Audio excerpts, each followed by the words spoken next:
जोहार दोस्तों, मैं पुष्पेंद्र रावत। आज के इस वीडियो में आपका स्वागत है। भारत के इतिहास में गोंडवाना भूभाग के आदिवासी वीरों, वीरांगनाओं और उनकी वीर गाथाओं का उल्लेख इतिहास में दुर्लभ है। विदेशी इतिहासकारों द्वारा सहेजी गई गोंडवाना के मानव समाज, संस्कृति, बोली, भाषा की जानकारी से हम उनकी वीर गाथाओं को जान पाए। गोंडवाना की भूमि वीर तथा आदर्श नारियों की भूमि रही है। ऐसी ही एक महान नारी जिसने मातृभूमि की स्वतंत्रता के लिए अपने प्राण न्यौछावर कर दिए थे, वह थी रानी दुर्गावती।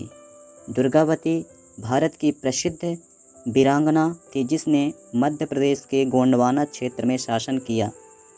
लोग अपने पूर्वजों की वीर गाथाओं को अपने समुदाय तथा समाज के इतिहास से पाया है, किंतु दुर्भाग्य है गोंडवाना के उन पूर्वजों का जिन्हें इतिहास ने भुला दिया।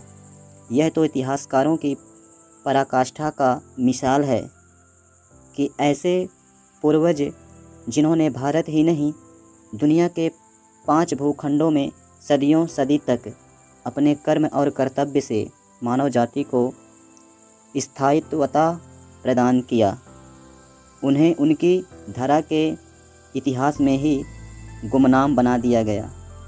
यदि युगांतर में उनकी वीरता दिखाई भी गई तो दास, दस्यु, बंदर, भालू, दैत्य, दानव, राक्षस तथा बुराइयों के रूप में। रानी दुर्गावती का जन्म 5 अक्टूबर 1524 को राठ महोबा के चंदेल वंशीय राजा शालिवाहन के यहाँ हुआ था। उनका विवाह गढ़ाकटंगा के गोंड राजा संग्राम शाह के पुत्र दलपत शाह के साथ हुआ था, जिसमें 2 शाही परिवारों के बीच गठबंधन मजबूत हुआ। विवाह के कुछ वर्षों बाद 1548 में दलपत शाह की मृत्यु हो गई, जिसके बाद रानी दुर्गावती ने अपने पुत्र वीर नारायण को सिंहासन पर बिठाकर उसके संरक्षक के रूप में स्वयं शासन करना शुरू किया। 1564 में जबलपुर के पास बरेला नामक स्थान पर एक ऐतिहासिक युद्ध हुआ।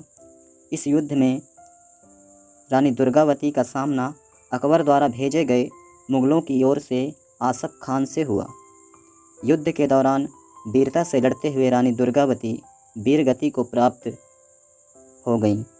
रानी दुर्गावती के साहस और वीरता को देखते हुए गैर आदिवासी समाज कहते हैं कि रानी दुर्गावती चंदेल राजपूत थी, वो आदिवासी नहीं थी।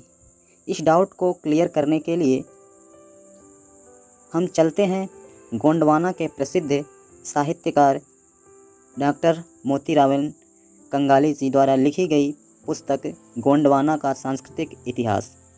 इस बुक से ईस्वी सन 1540 में दलपति शाही का विवाह राठ महोबा के चंदेल गण चिन्हधारक राजा शालिवाहन की कन्या से हुआ।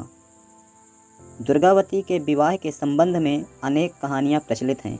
कुछ इतिहासकार चंदेल राजा को उच्च वर्णीय और दलपति को कनिष्ठ वर्णीय बताते हैं, लेकिन ऐसा कुछ भी नहीं था, क्योंकि चंदेल राजा भी गंड समुदाय के गंड जीव थे। विंसेंट के अनुसार चंदेल किसी आदिम जनजाति की संतान थे। वे गढ़वाल गोंड की संतान अवश्य थे।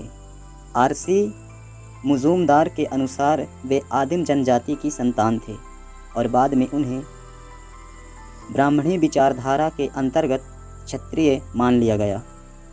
एसएस बोस और आरवी रसेल भी इन्हें भारिया गोंड की संतान मानते हैं। वास्तविकता यह है कि चंदेलों को राजपूत भी माना गया है और क्षत्रिय भी। यदि शालिवाहन राजा चंदेल वंशी थे तो वे क्षत्रिय वंशी कभी नहीं हो सकते। और जहाँ तक गोंडवाना के गंड समुदाय का सवाल है तो उनकी सामुदायिक व्यवस्था में चंदेल यह एक गोत्र के गण चिन्ह का नाम है, जिसका अर्थ खरगोश होता है। किंतु ब्राह्मण धर्म के प्रभाव में आकर वे अपने मूल गंड समुदाय से परे हो गए और अपने आप को उच्च समझकर अपनी कन्या का स्वयंवर आयोजित किए थे। इस पुस्तक में साफ तौर से दिया गया है कि रानी दुर्गावती आदिवासी समुदाय की हैं, क्योंकि चंदेल आदिवासी समुदाय का ही अंग है। तो दोस्तों, आशा करते हैं कि वीडियो में दी गई जानकारी आपको पसंद आई होगी।